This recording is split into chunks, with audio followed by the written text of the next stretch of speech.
Hello दोस्तों, नमस्कार। मैं राम बाबू और आपका अपने YouTube channel SB sir classes में स्वागत है। जैसा कि हम पिछले वीडियो में पार्ट 24 पढ़ चुके हैं और आज हम ट्रिपल सी के पार्ट 25 पढ़ेंगे, जिसका पहला क्वेश्चन है, निम्न में से आईटी गैजेट्स के उदाहरण हैं। आईटी का फुल फॉर्म इंफॉर्मेशन टेक्नोलॉजी होता है। इसमें पूछा जा रहा है कि आईटी गैजेट्स के उदाहरण कौन कौन से हैं। A Google glass, B pen with camera, C drone camera, D अलाव या वेब। तो इसका जो करेक्ट आंसर होगा वो डी होगा। आईटी गैजेट्स आपका गूगल ग्लास भी होता है, पेन विद कैमरा होता है, ड्रोन कैमरा होता है। तो इसका करेक्ट आंसर अलाव या वेब होगा। चलिए नेक्स्ट क्वेश्चन पे चलते हैं। अगला क्वेश्चन है, सीपीयू में कितने घटक होते हैं। सीपीयू का फुल फॉर्म होता है सेंट्रल प्रोसेसिंग यूनिट। ये पूछ रहा है कि सीपीयू में कितने घटक या कितने कंपोनेंट होते हैं। ए 2, बी 3, सी 4, डी 6। तो इसका जो करेक्ट आंसर होगा वो बी होगा 3। सीपीयू में कुल 3 घटक होते हैं, 3 घटक होते हैं। 3 घटक कौन कौन से होते हैं। पहला होता है सीयू, जिसका फुल फॉर्म होता है कंट्रोल यूनिट। दूसरा होता है एएलयू, जिसका फुल फॉर्म होता है अर्थमेटिक लॉजिक यूनिट। और तीसरा होता है एमयू, जिसका फुल फॉर्म होता है मेमोरी यूनिट। ये तीनों हमारे सीपीयू के घटक होते हैं। चलिए नेक्स्ट क्वेश्चन पे चलते हैं। अगला क्वेश्चन है, निम्न में से इनपुट डिवाइस है। A keyboard, B mouse, C scanner, D all of these. तो इसका जो करेक्ट आंसर होगा वो डी होगा। इनपुट डिवाइस इसमें से कीबोर्ड, माउस और स्कैनर, ये सारे हमारे इनपुट डिवाइसेज होते हैं। तो इसका correct answer all of these होगा। चलिए नेक्स्ट क्वेश्चन पे चलते हैं। अगला क्वेश्चन है, माउस में कुल कितने बटन होते हैं। ए 5, बी 4, सी 3, डी 0। तो इसका जो करेक्ट आंसर होगा वो सी होगा 3। माउस में कुल 3 बटन होते हैं, लेफ़्ट बटन, राइट बटन और एक होता है स्क्रॉल बटन। चलिए नेक्स्ट क्वेश्चन पे चलते हैं। अगला क्वेश्चन है, प्रिंटर कितने प्रकार के होते हैं। ए 3, बी 2, सी 5, डी नन। तो इसका जो करेक्ट आंसर होगा वो बी होगा 2। प्रिंटर हमारे कुल 2 प्रकार के होते हैं। पहला होता है हमारा इम्पैक्ट प्रिंटर और दूसरा होता है नॉन इम्पैक्ट प्रिंटर। चलिए नेक्स्ट क्वेश्चन पर चलते हैं। अगला क्वेश्चन है, निम्नलिखित में से प्रिंटर के प्रकार हैं। A impact printer, B non impact printer, C both A and B, D none. तो इसका जो करेक्ट आंसर होगा वो सी होगा, बोथ ए एंड बी। इसमें पूछा रहा है, क्वेश्चन में पूछ रहा है कि प्रिंटर के प्रकार हैं। तो अभी पीछे हमने बताया कि 2 प्रकार होते हैं, एक होता है इम्पैक्ट प्रिंटर और दूसरा होता है नॉन इम्पैक्ट प्रिंटर। तो इसका जो करेक्ट आंसर होगा वो सी होगा। चलिए नेक्स्ट क्वेश्चन पे चलते हैं।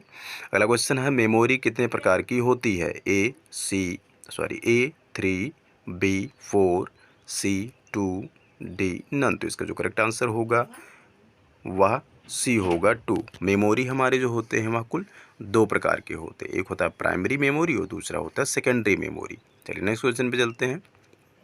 अगला क्वेश्चन है, निम्नलिखित में से प्राइमरी मेमोरी या मेन मेमोरी के प्रकार हैं। A RAM, B ROM, C both A and B, D none. तो इसका जो करेक्ट आंसर होगा वो सी होगा।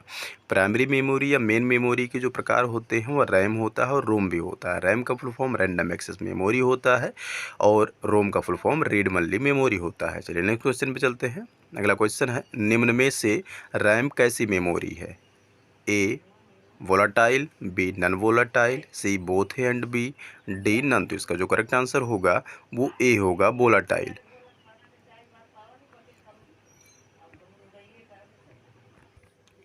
इस क्वेश्चन में पूछा जा रहा है कि रैम कैसी मेमोरी होती है। रैम जो होता है यह एक वोलाटाइल मेमोरी होता है। रैम का फॉर्म रैंडम एक्सेस मेमोरी होता है या रीड राइट मेमोरी भी इसको कहते हैं। तो वोलाटाइल का मतलब होता है उड़ने वाला। जब भी हम अपने कंप्यूटर में वर्क कर रहे होते हैं, चाहे किसी भी एप्लीकेशन पे काम कर रहे होते हैं, उसका जैसे मान लीजिए कि हम पेंट में एग्जांपल ले लीजिए कि पेंट में हमने कोई ड्राइंग बना रहे थे और बाय डिफ़ॉल्ट हमारा कंप्यूटर बंद हो गया, उसको हम सेव नहीं कर पाए थे। तो वह डाटा हमारा जब दोबारा कंप्यूटर को ऑन करते हैं तो दोबारा हम उस डाटा को फाइंड नहीं कर सकते हैं। क्यों? क्योंकि वह रैम में वो सारा वर्क होता है और रैम एक वोलाटाइल मेमोरी होता है। जो भी डाटा होता है, अगर कंप्यूटर बाय डिफ़ॉल्ट बंद हो जाता है अपने आप, तो वो डाटा अपने आप उड़ जाता है। इसीलिए रैम को हम वोलाटाइल मेमोरी के नाम से भी जानते हैं। चलिए नेक्स्ट क्वेश्चन पे चलते हैं। अगला क्वेश्चन है, निम्न में से रोम कैसी मेमोरी है। रोम का full form read only memory होता है। A non volatile, B volatile, C both and B, D none. तो इसका जो करेक्ट आंसर होगा वो ए होगा, नन वोलाटाइल। जो रोम होता है एक नन वोलाटाइल मेमोरी होता है। इसमें जो भी कोई डाटा हम एक बार इसमें एंटर कर दिए या राइट कर दिए तो वो डाटा हमारा उड़ता नहीं है, चाहे कंप्यूटर आपका बंद हो जाए या चाहे जो हो जाए, तो इसीलिए इसको हम नॉन वोलेटाइल मेमोरी कहते हैं। नॉन वोलेटाइल का मतलब होता है डाटा नहीं उड़ने वाला। चलिए नेक्स्ट क्वेश्चन पे चलते हैं। अगला क्वेश्चन है नॉर्मल सीडी की भंडारण क्षमता होती है ए 1000 MB, बी 500 MB, सी 1024 MB, डी 700 MB। तो इसका जो करेक्ट आंसर होगा वो डी होगा। नॉर्मल सीडी जो होता है उसकी जो भंडारण क्षमता होता है या स्टोरेज कैपेसिटी होता है वो 700 MB होता है, और सीडी का फुल फॉर्म कम्पैक्ट डिस्क होता है। तो इसका जो करेक्ट आंसर होगा ये डी होगा, 700 MB। चलिए नेक्स्ट क्वेश्चन पे चलते हैं। अगला क्वेश्चन है डीवीडी की भंडारण क्षमता होती है। डीवीडी का फॉर्म डिजिटल वर्सटाइल डिस्क होता है या डिजिटल वीडियो डिस्क भी कह सकते हैं। ये पूछ रहा है कि डीवीडी की जो फुल फॉर्म भंडारण क्षमता होती है वह कितनी होती है। ए 4 GB, बी 8 GB, सी 4.7 GB, डी नन। तो इसका जो करेक्ट आंसर होगा वो सी होगा, 4.7 GB। चलिए नेक्स्ट क्वेश्चन पे चलते हैं।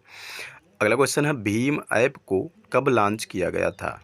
ए 2010, बी 2016, सी 2022, डी 2014। तो इसका जो करेक्ट आंसर होगा वो बी होगा, 2016 में ही इसको क्या किया गया था, लॉन्च किया गया था भीम ऐप को। भीम ऐप का फुल फॉर्म जो भीम है, भीम का फुल फॉर्म होता है भारत इंटरफेस फॉर मनी। तो भीम ऐप को लॉन्च कब किया गया था, 2016 में। जब 2016 में डीमोनेटाइजेशन नोटबंदी हुई थी तो उसमें क्या हुआ था, कैश की बहुत समस्या हो रही थी, इसलिए कैश लेस लेन देन के लिए भीम ऐप को लॉन्च किया गया था। चलिए नेक्स्ट क्वेश्चन पे चलते हैं। अगला क्वेश्चन है भीम ऐप का नाम किसके नाम पर रखा गया था। A doctor Bhimrao Ambedkar ji, B Mahatma Gandhi ji, C APJ Abdul Kalam ji, and D none. तो इसका जो करेक्ट आंसर होगा वो ए होगा, डॉक्टर भीमराव अंबेडकर जी। जो भीम ऐप है इसका नाम डॉक्टर भीमराव अंबेडकर जी के नाम पे रखा गया था, और भीम का full form Bharat interface for money होता है। तो चलिए अगले क्वेश्चन में चलते हैं।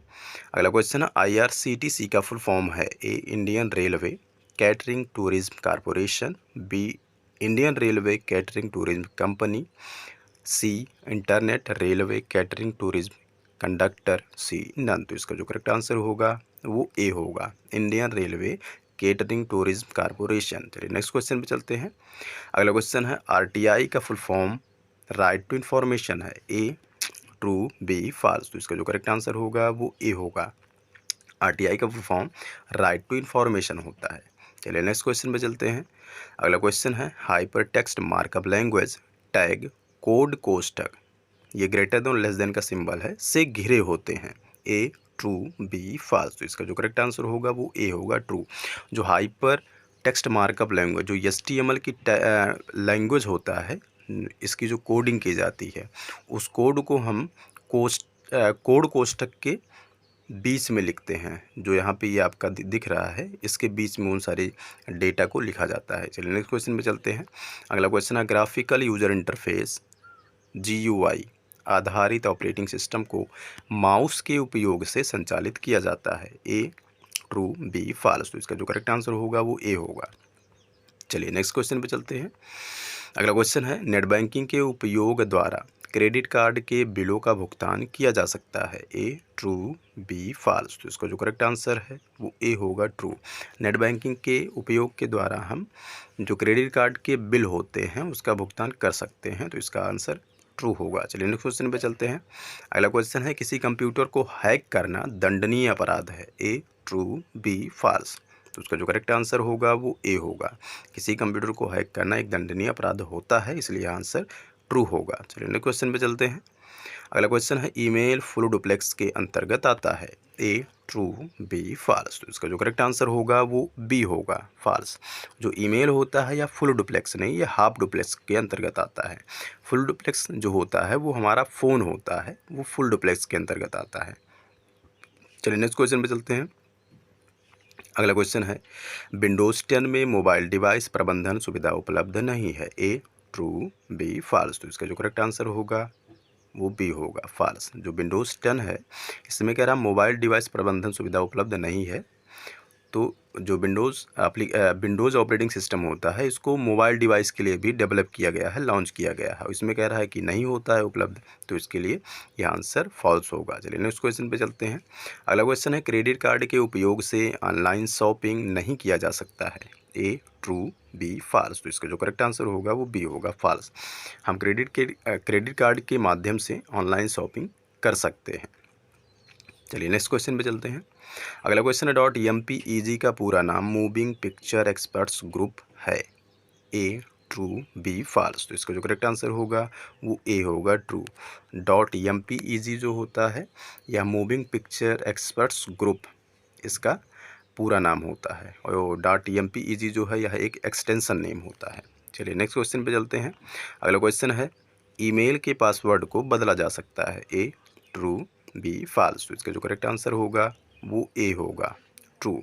जो ईमेल होता है उसके पासवर्ड को हम कभी भी बदल सकते हैं, यही कह रहा है कि बदला जा सकता है, तो इसका जो करेक्ट आंसर होगा वो ए होगा, ट्रू। तो चलिए इस वीडियो का 25 क्वेश्चन कंप्लीट हुआ। यदि वीडियो समझ में आए तो वीडियो को लाइक करें और कमेंट करें। अगर कोई क्वेश्चन आपको समझ में नहीं आया तो कमेंट करके ज़रूर बताएं, और समझ में आया तो भी कमेंट करें कि हाँ वीडियो मुझे अच्छा लगा, क्वेश्चन अच्छे थे। और यदि आप हमारे चैनल पे नए हैं तो चैनल को सब्सक्राइब करें और वीडियो को शेयर भी करें। धन्यवाद।